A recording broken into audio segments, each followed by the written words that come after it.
Wala pang isang oras, 98 na yan mga teknik. Super fast charging yan.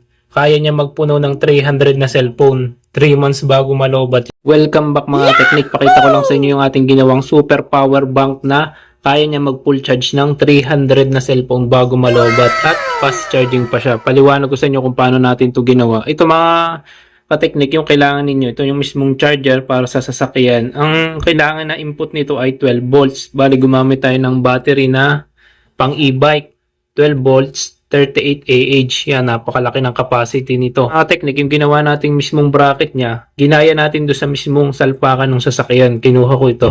Yan. May nakita tayo nitong mismo, inassemble natin para magsakto dito. Yan, kasi para hindi na natin gagalawin itong mismong charger, pwede natin gamitin sa sasakyan at pwede natin gamitin sa bahay.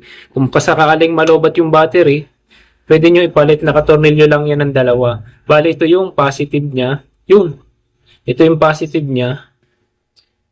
At ito naman yung negative niya, itong labas. Pag sinaksak natin yan, napakabilis niya mga technique mag-charge. Tingnan nyo. Yan o. Wala pang isang oras, 98 na yan mga technique. Super fast charging yan. Kaya niya magpuno ng 300 na cellphone. 3 months bago malobat yan. Kasi nga yan ay 38 Ah, napakalaki ng capacity ng battery. Kaya pa niyan mga technique paganahin yung mga inverter na output na 220 volts. So, napakaganda oh. Quality. Pwede kayo dito mag-charge ng 4 na gadget na sabay-sabay. Mayroon pang iPhone, merong Type-C to Type-C at isa pang output ng USB kahit anong cable. Pwede nyong isalpak dito. Kagandahan pa dito, may kasama na siyang cable na no. Hindi mo na problemahin. Pag gagamitin mo, hihilahin mo lang ganyan. At kung wala kayong malaking battery, pwede naman kayong gumamit ng ganitong maliit na battery yan.